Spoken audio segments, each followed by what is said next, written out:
అనుదినము దేవుని కృపావార్త కొరకు ఎదురు చూస్తున్న ఆత్మీయులారా, నేటి వాగ్దానంగా ఆమోస్ గ్రంథము 5:4 ఆమోస్ చాప్టర్ 5:4.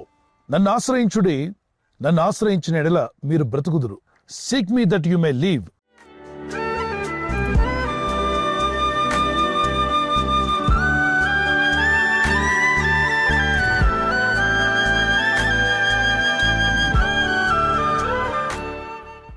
ప్రజలారా, నన్ను ఆశ్రయించండి అంటే సృష్టికర్త అయిన దేవుడిని ఆశ్రయించినప్పుడు మీరు నన్ను ఆశ్రయించిన ఎడల మీరు బ్రతుకుదురు అన్నాడు. ఆయనను ఆశ్రయించడం వల్ల జీవము కలిగి ఉంటామా? ఎస్, జీవాధిపతి ఆయనే. జీవము ఆయన ఇవ్వగా మనం పొందుకున్నాం. ఆదికాండం 2:7 నరుని సృష్టించిన విధానాన్ని చూస్తే మట్టి నుండి మానవ దేహాన్ని నిర్మించాడు. ఆయన చేతులతో నిర్మించిన ఈ మట్టి బొమ్మకు ఆయన జీవాత్మను ఊదినప్పుడు నరుడు జీవాత్మై నడుచుట ప్రారంభించాడు. ఈరోజు మీలో కానీ నాలో కానీ ప్రపంచంలో ఉన్న ప్రతి మనిషిలో ఉన్న ఆత్మ అది దేవునికి సంబంధించింది. అది దేవుని వద్దకు వెళ్లాల్సిందే. ప్రసంగి 12:7 మన్నైనది మట్టికి చేరగా ఆత్మ తను అనుగ్రహించిన దేవుని వద్దకు చేరుతుందన్నాడు. ఆత్మ అనగా మనలో ఉన్న ఆత్మ. ఈరోజు నేను మాట్లాడుతున్నానే, ఈరోజు మీరు వింటున్నారే, మానవుల్లో దేవుడు పెట్టిన నరుని ఆత్మ ఇది మరలా తిరిగి దేవుని వద్దకే వెళ్ళాలి. గనుకనే ఈ లోకంలో జీవిస్తున్నప్పుడు అనేక రకాలైనటువంటి పరిస్థితులు మనకు ఎదురవుతూ ఉంటాయి. శోధనలు కావచ్చు, శ్రమలు కావచ్చు, అప్పుబాధలు కావచ్చు, ఆర్థిక ఇబ్బందులు కావచ్చు. వీటిని చూసుకొని మనం కృంగిపోతూ బాధపడుతూ దేవుడు నాకేం చేయట్లేదు అసలు ఆలోచన రానివ్వకండి. దేవుని వల్లనే మనం జీవిస్తున్నాం. కొందరు అంటారు మేము బ్రతకలేకపోతున్నాం, ఈ ఆర్థిక ఇబ్బందులు కావచ్చు, ఈ సమస్యలు చూస్తున్నప్పుడు బ్రతకాలనిపించట్లేదు అంటారు. ఒకసారి ఆలోచన చేయండి. జీవమును పోసిన వాడు దేవుడే. ఆ జీవాన్ని తీసుకోవాలి తప్ప మనకు మనం బలవన మరణం అనేటువంటిది ఆలోచించకూడదు. పరిస్థితులు బాలేవనో, ఆర్థిక ఇబ్బందులు వచ్చాయనో, ఎవరో ఏదో అన్నారనో, అవమానం కలిగిందనో, ఏదో తప్పు నీ ద్వారా జరిగిపోయిందనో అందుకొరకు చావాలని అనుకోవద్దు. ఆత్మహత్య చేసుకోవాలని ఆలోచన నీలోకి రానివ్వకూడదు. ప్రాణం పోసాడే దేవుడు, ఆయనే ప్రాణం తీయాలి. మరి నీలో కొన్ని దోషాలున్నాయి, అపరాధాలున్నాయి, ఒప్పుకొని విడిచిపెట్టు. క్షమించమని అడుగు. నిన్ను ఆశ్రయిస్తున్నాను దేవా అని. అనేకులు లోకాన్ని ఆశ్రయిస్తున్నారు.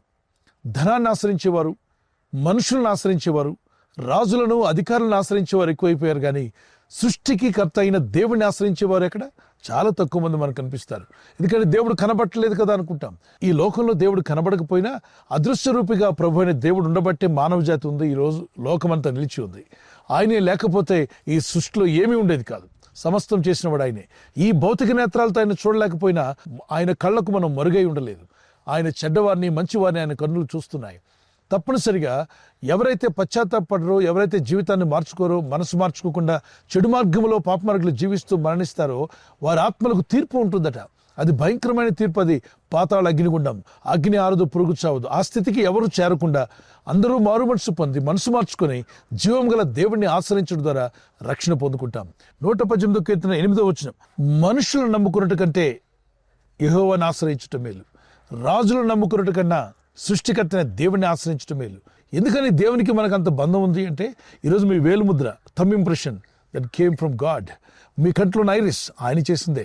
అలాంటి మీ కంటికున్నటువంటి ఐరిస్ లాంటిది మీ వేలకున్న ముద్ర ప్రపంచంలో ఎన్ని కోట్ల మంది వచ్చినా పోయినా ప్రస్తుతానికి ఉన్న ఎవరితోనూ కలవకుండా ఉండేటువంటి అద్భుతమైన టెక్నాలజీ దేవుడైన ప్రభు మీ సొంతం చేశాడు. ప్రతి ఒక్కరికి దాన్ని ఏర్పాటు చేసి ఇచ్చాడు. ఆయన జ్ఞానాన్ని గ్రహించడం మన వల్ల కాదు.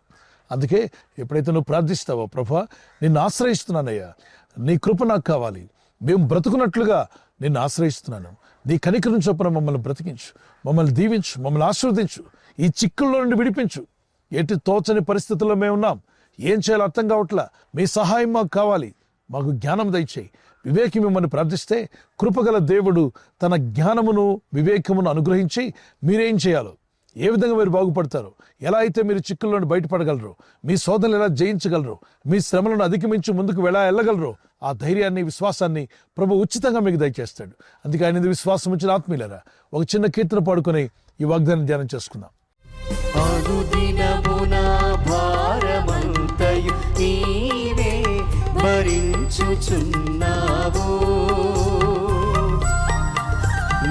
కష్టకాలమున నల్లాదుకున్న దేవుడవు నీవే. అనుదినమున భారమంతయు నీవే భరించుచున్నావు. నా కష్టకాలమున నల్లాదుకున్న దేవుడవు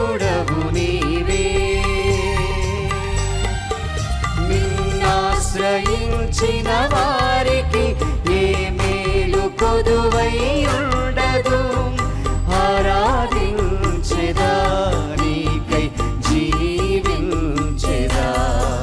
నిన్నాశ్రయించిన వారికి ఏ మేలు కొదువై ఉండదు. ఆరాధించెదా నీకై జీవించెదా. ఈ లోకంలో జీవిస్తున్న ఆత్మీయులరా, శోధనలు ఎదురైనా, సమస్యలు ఎదురైనా, శత్రువులు ఎదురైనా మీరు చావరు. మిమ్మల్ని బ్రతికించువాడు దేవుడే. మీ సమస్యల్లో జయమిచ్చేవాడు దేవుడే. మీ కృపనిచ్చి మిమ్మల్ని నిలబెట్టి మిమ్మలను మీ కుటుంబాన్ని దేవునికి సాక్షులుగా నిలబెట్టగల శక్తిమంతులైన దేవునికి మిమ్మల్ని మీరు అప్పగించుకోండి. చిన్న ప్రార్థన చేసుకుందాం. పరిశుద్ధమైన మా ప్రియ తండ్రి, అయ్యా, వాగ్దానం చేస్తున్నావు, ఎవరైతే నిన్ను ఆశ్రయిస్తారో వారు బ్రతుకుదురు అన్నావు. మేము బ్రతుకున్నట్లుగా మీ జీవాత్మను మా మీదకు పంపండి. శక్తిని, బలమును అనుగ్రహించండి. రోగాలతో, బాధలతో, సమస్యలతో ఐసీయూలో ఎవరైనా ఉన్నట్లయితే ప్రభు వారిని ముట్టి నీ వాగ్దానాన్ని పట్టుకొని నిన్ను ఆశ్రయించి ప్రార్థిస్తుండగా వారు బ్రతుకున్నట్లుగా నీకు సహాయం దయచేయండి. వారి వ్యాధి రోగములను వారిని విడిపించండి. స్వస్థత వారికి దయచేయండి. సమాధానం దయచేయండి. సమస్యలతో, శోధనలతో, ఇబ్బందులతో కృంగిపోయిన వారిని లేవనెత్తువాడు నీవే. ఇదిగో నీ నూతన బలం వారికి దయచేయండి. ఈరోజు ప్రార్థించి ప్రయత్నించబోతున్న శంకుస్థాపన అయిన, గృహప్రవేశమైన, ఒక బిజినెస్ ప్రారంభిస్తున్నా, ఉద్యోగ ప్రారంభానికి వెళ్తున్నా, ఒక మంచి కార్యక్రమాన్ని ప్రారంభిస్తుండగా, నేను వారి బిడ్డల వివాహం కొరకు ప్రయత్నాలు చేస్తుండగా వారు చేస్తున్న ప్రయత్నాలు ఫలించలాగున మీ దూతలకు ఆజ్ఞాపించండి. ఎవరైనా హాస్పిటల్లో ఉన్నా, ఐసీయూలో ఉన్నా, ప్రభు ఎవరైతే సీరియస్ కండిషన్లో ఉండి బాధపడుతున్నారో వారికి యేసు నామములో స్వస్థతను అనుగ్రహించండి. కృంగిపోయిన వారిని లేవనెత్తండి. మీ గాయపడిన హస్తమును చాపి వారికి ఉన్న సకల రోగాల నుండి విడుదల ఇచ్చేయి. వారిని లేపి నడిపించడాన్ని సాక్షులుగా నిలబెట్టుకోండి. ఈ ఉదయకాలం ప్రతి రోగి యేసు నామములో స్వస్థత నొందునుగాక. తండ్రి, ఈ దినం ఎవరైతే ప్రయాణమై వెళ్ళబోతున్నారో, అది రైలు మార్గమైనా, ఆకాశ మార్గమైనా, బస్సుల్లో, వాహనాల్లో ఎక్కడ ప్రయాణం చేస్తున్నా, రోడ్డు మార్గంలో ఏ వాహనంలో వారు ప్రయాణం చేస్తున్నా, నీ ప్రజలకు కాపాడే దూతలను పంపండి. ప్రభు, ఈ లోకంలో వారు ఎదుర్కొంటున్న సమస్యలు, శోధనలన్నీ కూడా మేము జయించలాగున్న మీ ఆత్మ నడిపింపు, మీ ఆత్మ జ్ఞానం మాలో ఉంచి నడిపించి బలపరిచి మీరు రాకడకు సిద్ధపరచమని యేసుక్రీస్తు పరిశుద్ధ నామములో అడుగుచున్నామా పరలోకపు తండ్రి. ఆమేన్, ఆమేన్. ఈ వాగ్దానాన్ని మీతోనే ఉంచుకోకుండా లైక్ చేయండి, షేర్ చేయండి. అనేకులు ఈ యొక్క ఛానల్ సబ్స్క్రైబ్ చేసుకోమని తెలియపరచండి. సబ్స్క్రైబ్ చేయని వారు కూడా సబ్స్క్రైబ్ చేయండి. దేవుని దయలో, దేవుని కృపలో మీరు వర్ధిల్లుదురుగాక. మన ప్రభువైన యేసుక్రీస్తు యొక్క కృపా సమాధానాలు మీకు, మీ కుటుంబాలకు సదా తోడే నడిపించునుగాక. ఆమేన్.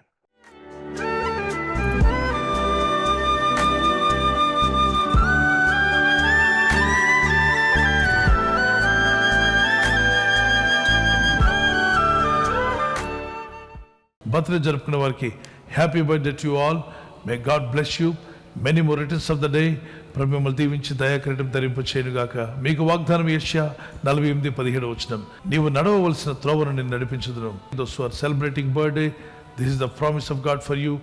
He directs you in the way you should go. మీరు వెళ్ళాల్సిన మార్గాన్ని దేవుడు మీకు డైరెక్ట్ చేసి నడిపించునుగాక. ఆమేన్. Praise the Lord. మరి వెడ్డింగ్ యానివర్సరీ జరుపుకున్నకి happy anniversary. Many more returns of the day. God bless you. ప్రభు రాకడ ఆలస్యమైతే మీరు silver jubilee, golden jubilee, platinum జరుపుకునే కృప కూడా దేవుడు మీకు దయచేయునుగాక. నేను మీకు ఖ్యాతిని, మంచి పేరును తెప్పించుదును. I will give you honour and praise. జెఫన్యా 3:20.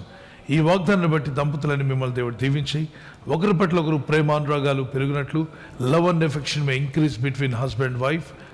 Nothing in the world can come with you but show your love and affection. They will never forget. May God bless you. ఒకరి పట్ల ఒకరు సహనము, ప్రేమ కలిగి ఉండేవారుగా ప్రభు మీ కుటుంబాలను ఆదర్శ దంపతులుగా మార్చునుగాక. ఆమేన్. God bless you. ఈ ఛానల్ మీరు సబ్స్క్రైబ్ చేసుకోవడం వలన 2 పనులు జరుగుతున్నాయి.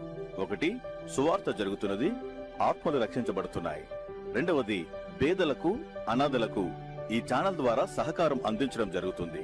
మనం సబ్స్క్రైబ్ చేసుకోవడం వలన అందరికీ సహాయం చేసిన వారమవుతున్నాం. ఖచ్చితంగా ఈ యూట్యూబ్ ఛానల్ ను సబ్స్క్రైబ్ చేసుకొని బెల్ బటన్ ను క్లిక్ చేయండి. మీకు వెంటనే మెసేజెస్ పంపబడతాయి.